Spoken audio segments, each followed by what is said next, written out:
Anastasia है। वह अपने परिवार के साथ कैम्ब्रिज लंदन में रहा करती थी।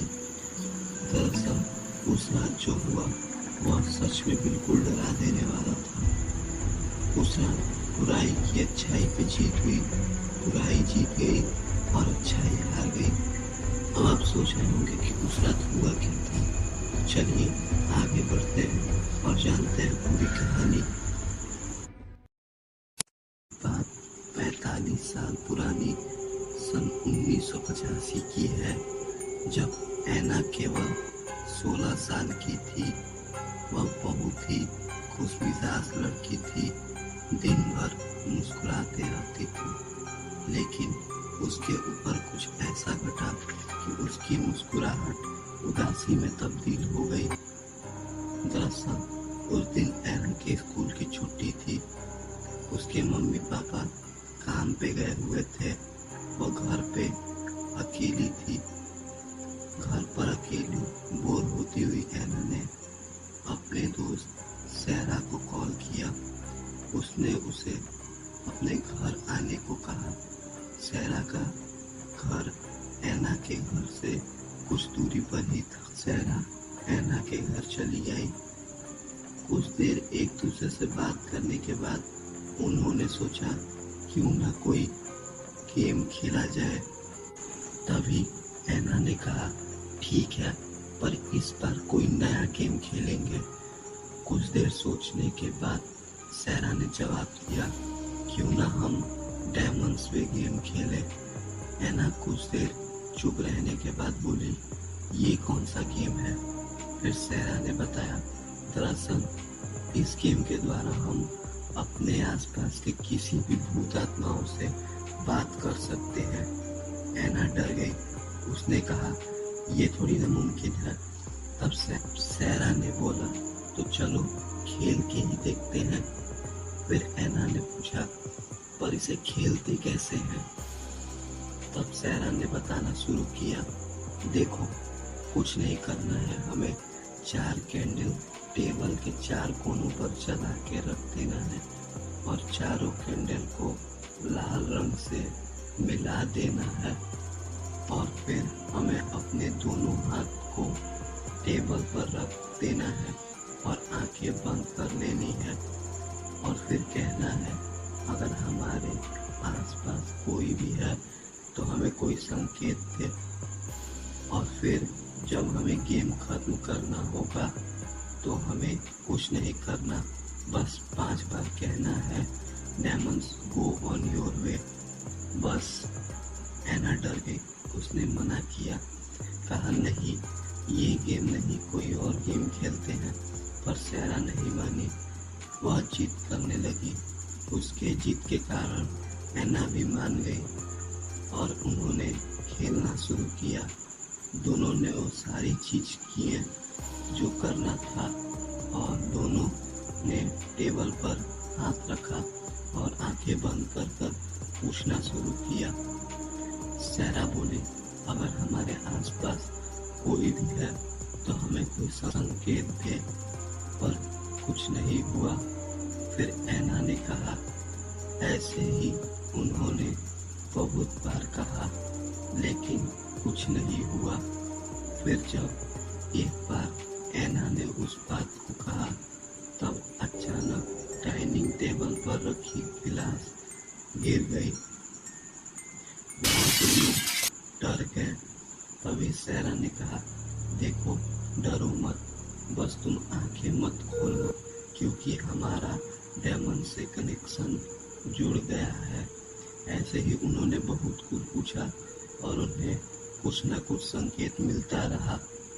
तभी अचानक बेल रिंग हुई।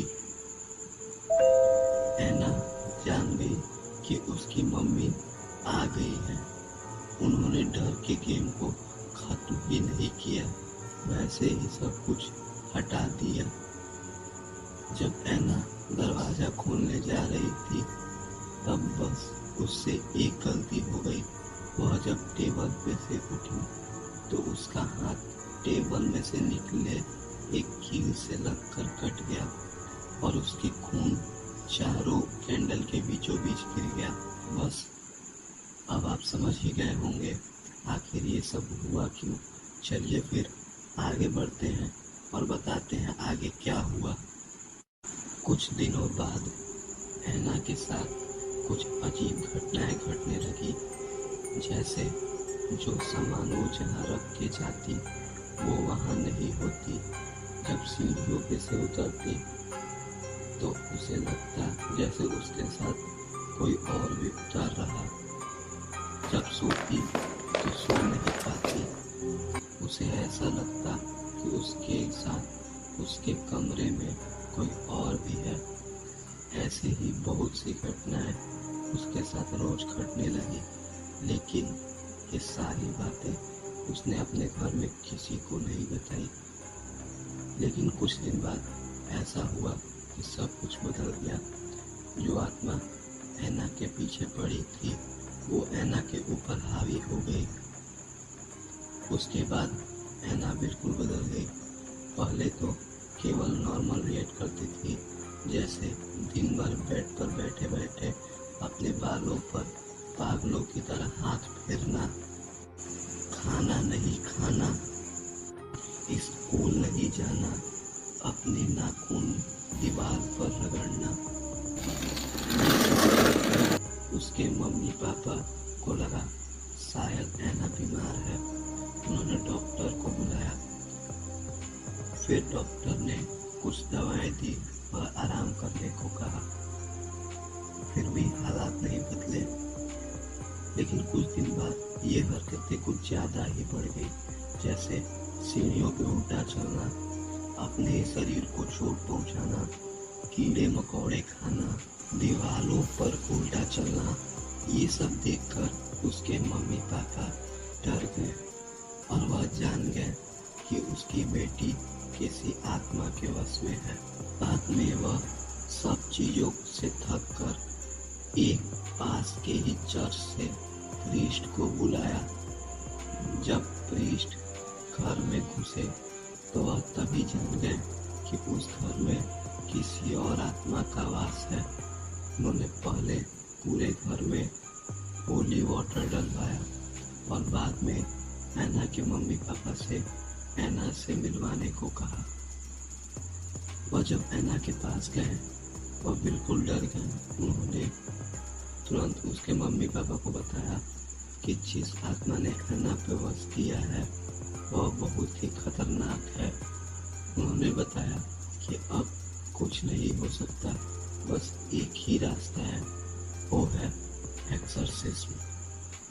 उसके मम्मी पापा डर गए, लेकिन वो उस टाइम कुछ नहीं कर सकते थे, इसलिए उन्हें उनकी बात माननी पड़ी।